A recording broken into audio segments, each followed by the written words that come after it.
Hello, Thomas. Hello, everybody. Welcome to the island of Sodor.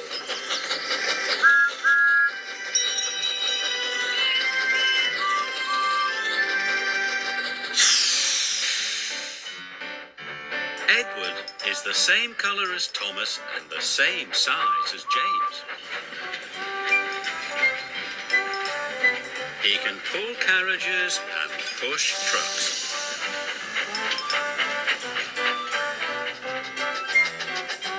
And he often works as a back engine.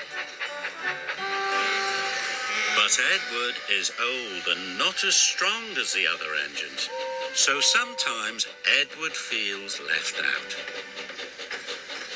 The Duke and Duchess of Boxford came to visit their new summer house. They came on their own private engine called Spencer. Spencer is big and silver and very fast. When Spencer pulled into Knapford, his driver had exciting news for him. "You have beaten Gordon's record," he said. "Of course," boasted Spencer. "I'm faster and finer than all the engines on Sodor put together." The Fat Controller's engines were very cross. "Spencer's just a big silver show-off," sniffed Gordon, and everyone agreed. The Fat Controller spoke to the engines. "Spencer will take the Duke and Duchess to their summer house. Another engine will take their furniture." The Fat Controller's engines saw their chance for a race. "Please, sir," said Thomas, Percy, Gordon and James, all together. "May I go?" "You all have other work to do," boomed the Fat Controller. "Edward will take the furniture." James and Gordon groaned. "Fancy sending a back engine to do an express engine's job," sniffed Gordon.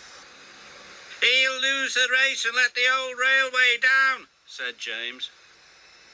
Thomas and Percy were cross. Edward was their friend. "Spencer has a bigger boiler," said Thomas, "but that just means more hot air." "An honest steamy can beat a pouty puffer any day," added Percy. Edward set off, slow and steady. "Will do my best, will do my best," he puffed.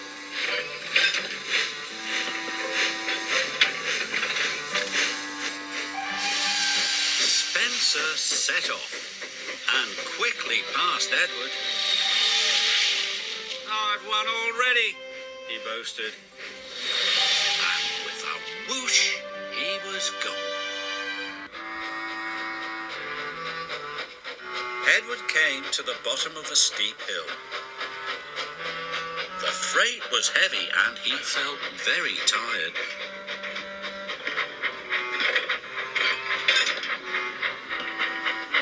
He huffed and he puffed and was soon at the top. He could see Spencer in the distance and set chase at once. Edward raced down the hill.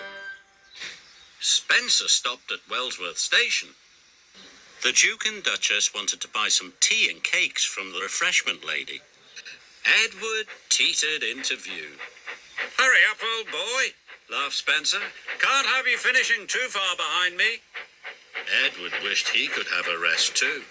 But the station master and the porters had heard about the race. "Hooray for Edward," they cheered.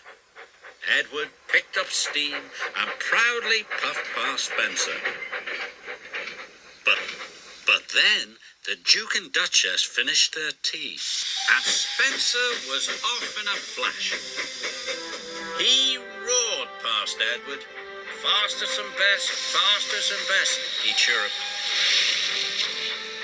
It was nearly out of puff. Edward was nearly out of puff. The furniture felt heavier than ever.